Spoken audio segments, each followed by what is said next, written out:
Hello everyone, আসসালামু আলাইকুম। সবাই কেমন আছো? আশা করি সবাই অনেক অনেক ভালো আছো। আমিও অনেক ভালো আছি।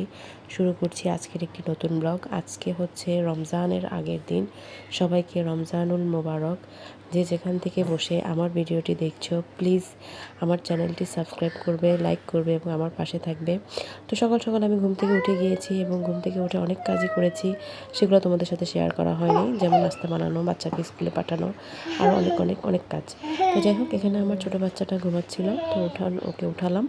ওকে উঠানোর পরে ওকে ব্রাশটা দিলাম, দেখো কী করে। তো অনেক দিন ধরে তোমাদের সাথে কোনো ব্লগ শেয়ার করা হয় না, ভাবলাম আজকে একটা ব্লগ শেয়ার করি। আর রেগুলারিটি মেনটেন করার আমি অবশ্যই চেষ্টা করব। আমার অনেক দিন ধরে রেগুলারিটি মেনটেন করা হচ্ছে না। তো যে যেখান থেকে বসে আমার ব্লগটা দেখছো, প্লিজ আমাকে সাপোর্ট করবে। তো যাই হোক, আমি এখানে যেহেতু ও শুয়ে আছে, বিছানাটা হালকা করে একটু ঝাড়ু দিয়ে তারপর আমি এখানে ঘরটা ঝাড় দিয়ে নিচ্ছিলাম। অ্যাজ ইউজুয়াল সবাই বাসায় যাই করে, আমি তাই করছিলাম। তো যাই হোক, সবাই রমজানের কী কী প্রিপারেশন নিচ্ছ সেটা তো অনেকেই ব্লগে দেখতে পাচ্ছি, কিন্তু আমি কিন্তু কোনো প্রিপারেশন নেই। যেমন যে হালুয়া বানানো বা পেঁয়াজু বানিয়ে রাখা, তারপরে বানিয়ে রাখা বলতে ওটাকে ব্লেন্ড করে ফ্রিজিং করে রাখা, অনেক কিছুই অনেকে দেখলাম বানিয়ে ফ্রিজিং করে রেখেছে। না ভাই, আমি আজকে কিছুই করিনি, ইভেন আমি এখনও কিছুই করিনি। কারণ আমি চিন্তা করেছি এবছর আমি বুট মুড়ি এগুলো অ্যাভয়েড করব। আমি টক দই দিয়ে চিড়া, ফল, শরবত জাস্ট এগুলিই খাবো। আর যেহেতু ওর বাবা ওগুলো খাবে না, ভাজা পোড়া খাবে, তো ওর বাবার জন্যই করবো। আর বাচ্চারা তো আর কী খাবে, ওদের জন্যই করব। তো যাই হোক, আমি অনেক দিন ধরে চিন্তা করছিলাম যে একটা ব্লগ শেয়ার করব। তো এখানে আমি আজকে ভালো করে হুইল পাউডার দিয়ে, মানে হুইল পাউডার না, আমি রিন পাউডার নিয়েছি। রিন পাউডার নিয়ে আমি ঘরটা মুছতে বসেছি। আর আমি এখানে ভিডিওতে ভয়েস দিচ্ছিলাম, আর আমার ছোট বেবিটা চিৎকার করছে, তোমরা নিশ্চয়ই শুনতে পাচ্ছ। প্লিজ এটাকে অ্যাভয়েড করো। আমার ভিডিওটা দেখো, ভালো লাগলে অবশ্যই শেয়ার করবে এবং আমার পাশে থাকবে লাইক দিয়ে, আর একটা ভালো কমেন্ট করবে। তো যাই হোক, আমি এখন রাতের বেলা ভয়েসটা দিচ্ছি, অনেক কিছু নয়েজ আসতে পারে, আবার নাও আসতে পারে। তো যাই হোক, সব কিছু অ্যাভয়েড করবে। তো যাই হোক, এখানে দেখো দুপুরে একটু শুয়েছিলাম, আর এইখানে আমার ছোট বেবিটা মাশাল্লাহ ও একটু একটু দুষ্টুমি করে, বেশি দুষ্টুমি করে না। তো এখানে ওই গ্রিলের উপর উঠে বাহিরে দেখছিল। প্লিজ সবাই মাশাল্লাহ বলতে ভুলবে না। এদিকে আমি ওকে ডাকছিলাম, এখান থেকে নামাও, পরে হাত পা ভেঙে যাবে, কিন্তু সে নামবে না। সে আমাকে ভেঙচি দিচ্ছিল, যাকে বলে রীতিমতো। তো যাই হোক, এটাই ছিল আমাদের মা ছেলের একটু দুষ্টামির মুহূর্ত। তো যাই হোক, এখানে দেখো ওকে আমি কাছে আনলাম, বললাম এদিকে আসো, তুমি একটু ক্যামেরার সামনে আসো, দেখো তোমাকে কেমন লাগছে। তো এই তো এখানে ও দুষ্টুমি করছে। তো ও যখন বড় হয়ে যাবে তখন ওকে আমি দেখাবো যে দেখো তুমি ছোটোবেলায় কত দুষ্টুমি করেছো। যদি ইউটিউব থাকে তাহলে ওকে আমি দেখাতে পারবো যে ও কী কী দুষ্টুমি করতো। আর ও সারাদিন ওর বাবাকে খুঁজবে, জানলা দিয়ে দেখবে, বলবে বাবা কোথায়, বাবা কোথায়। এখন নিশ্চয়ই তোমরা ভিডিওতে শুনতে পাচ্ছ ওর বাবাকে খুঁজছে। তো যাই হোক, এই দুষ্টুমি তো চলতেই থাকবে, তোমরা দেখতে থাকো।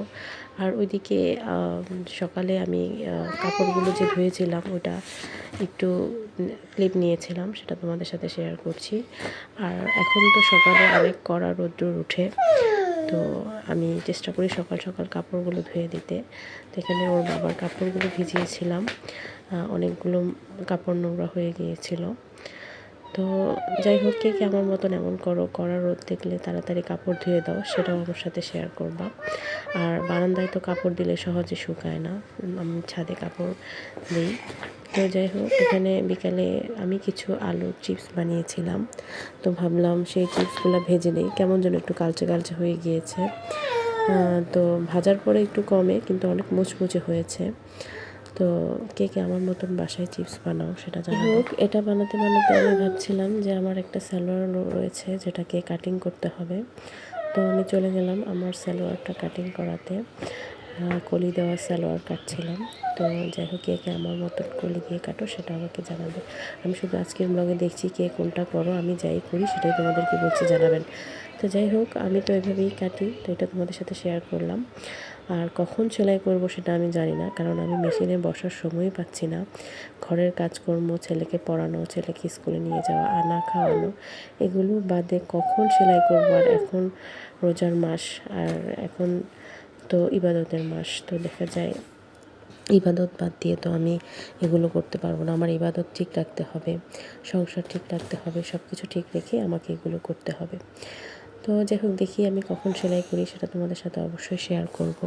আমাকে কিন্তু অনেকেই মানে কাপড় দিতে চায় সেলাই করে দেওয়ার জন্য, কিন্তু আমি অর্ডার নিই না, কারণ আমি সময় পাই না যে কখন সেলাই করব, বাচ্চাদেরকে পড়াশোনা করিয়ে এত সময় আমি পাই না।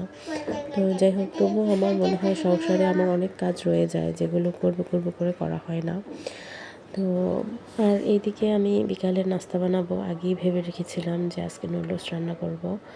তো আমি, ওর বাবা হয়েছে কি, এই নুডলসটা এনেছে, এটা মানে জিপার সিস্টেম ছিল। তো আমি আবার ওটা খেয়াল করিনি, আমি এটাকে কেটে ফেলি, যেহেতু আমি সবটা রান্না করব না, আমি অর্ধেক রান্না করব। তো অর্ধেকই রান্না করি, যখন আমি এটাকে কেটে ফেলি তখন দেখি যে এখানে মানে এটা জিপার সিস্টেম, এটা অর্ধেক বের করার পরে অর্ধেক রেখে দেওয়া যায় সুন্দর করে। তো যাই হোক, কি আর করার, কিছু করার নেই, আমাকে তো এভাবেই এখন রেখে দিতে হবে। তো ওভাবে আমি বয়ামে ভরে রেখে দিই, আর বাকি কাজগুলোও করে নিই, তোমরা দেখতে থাকো। আর আমি ভেবেছিলাম আজকে একটা সবজি নুডলস রান্না করব। তো সেখানে আমি আলুটা ছেড়ে নিচ্ছিলাম, ফ্রিজে গাজর ছিল, এছাড়া আরও কিছু সবজি ছিল। তো ওগুলা আর মানে যাব, গেলাম যে রুমে ফ্রিজ আছে, ফ্রিজটাই খুললাম, বাট তখন আমি মুহূর্তের মধ্যে ভুলে গেলাম যে আমি কী নিতে গেছি। প্রায় সময় আমার সাথে এটা হয়, তোমাদের সাথে কি এটা হয় বলো তো? তো যাই হোক, আমি ভুলে যাওয়ার পরে আর কি করব, ওখান থেকে আমি টমেটো নিয়ে আসি শুধু ফ্রিজ থেকে, আর কাঁচামরিচ। তারপর ভাবলাম ঠিক আছে, এগুলো দিয়ে রান্না করে ফেলি, এখন আর কোটার সময় নেই, সন্ধ্যা হয়ে যাচ্ছে। তো আমি যখন রান্না করছিলাম তখন কিন্তু আমার অনেক গরম লাগছিল, কিন্তু এখন যে আমি ভয়েস দিচ্ছি, এখন বাজে রাত 10টা, এখন কিন্তু আমার অনেক ঠান্ডা লাগছে। আমি বুঝি না, এখন দেখা যায় দুপুরের দিকে অনেক গরম লাগে, মানে যখন সূর্যটা উঠে যায়, আর যখন সূর্যটা ডুবে যায় তখন শীত লাগে। এখন আবহাওয়াটা খুবই খারাপ, সবার জ্বর হচ্ছে এবং ঠান্ডা তো আছেই। আমার আজকে কয়েকদিন ধরে জ্বর, ঠান্ডা, মাথা ব্যথা, যার জন্য আমি কোনো কাজেই মনোযোগ দিতে পারছিলাম না। ইভেন আমার অনেক ঠান্ডা, আমি কি বলবো, আমি এত ওষুধ খাচ্ছি কিন্তু আমার ঠান্ডা ভালো হচ্ছে না, আমার গলা ব্যথা, মাথা ব্যথায় ভালো হচ্ছে না। আর কখন ভালো হবে সেটাও জানি না, সবাই আমার জন্য দোয়া করবে আমি যেন দ্রুত ভালো হয়ে যাই। তো যাই হোক, এখানে আমি আমার ছেলে জায়ান, ওর জন্য নাস্তা রেডি করলাম, তো ওর জন্য নিয়ে যাচ্ছি, আর আমি অল্প খেয়ে নামাজে দাঁড়িয়ে যাব। তো এইদিকে আমার ছেলেটা প্রাইভেট থেকে আসে, আরবি প্রাইভেট থেকে এসে শুয়ে আছে। তো ওকে বললাম আসো আমরা নাস্তা করি, দেখেন ও কী করছে। আর এইদিকে আমার ছোটো বাজান ঘুমিয়ে আছে। তো আজকে ভোর রাতের জন্য কী রান্না করবো ভাবতে ভাবতে ভাবলাম মুরগির মাংস রান্না করব। তো মুরগির মাংস রান্না করতে যাচ্ছিলাম, তখন আপনাদের ভাইয়া একটা লাউ নিয়ে আসছে আর কিছু বাজার নিয়ে আসছে। তো ভাবলাম বাচ্চাদের জন্য আবার কি সবজি রান্না করব, তো লাউ দিয়ে মুরগির মাংস রান্না করে ফেলি। তো যে ভাবনা সেই কাজ। এখন এখানে আবার কিছু বড়লোক আপুরা এসে বলবে, ছি, লাউ দিয়ে মুরগির মাংস কীভাবে খায়? ভাই আমি খাই, কারণ আমি সবজি না খেলে আমার ভালো লাগে না। আমার সবজি খেলে শরীরটা একটু পাতলা লাগে, ঠান্ডা লাগে, ভালো লাগে, আমি কিভাবে বোঝাবো। আর ভুনা ভুনা তো খাচ্ছি, ভুনা ভুনা খেলে শরীরে খুব অশান্তি লাগে, আর ভারী ভারী লাগে শরীর। তো তোমরা না খেলে না খাও, কিন্তু আমি কিন্তু খাই। তো যাই হোক, যারা আমার ভিডিওটি ভালো লাগবে না সেটা স্কিপ করে যাবে। যাই হোক, আর কথা বাড়াবো না, আর ভিডিওটাও বড় করব না, আমার রান্নাটা দেখতে থাকো। আর আমার বাচ্চাদের জন্য অবশ্যই দোয়া করবে, ওদেরও অনেক জ্বর ঠান্ডা ছিল। আর আমার ছোটো বাচ্চাটার একটু ডিহাইড্রেশন হয়ে গিয়েছিল, তো ইনশাল্লাহ এখনও ভালো আছে, মনে হয় একটু পানি শূন্যতা হয়েছিল। তো যাই হোক, সবাই যে যেখানে থাকো অবশ্যই ভালো থাকবে, আমাদের জন্য দোয়া করবে, এই রমজানে বেশি বেশি ইবাদত করবে। আল্লাহ হাফেজ।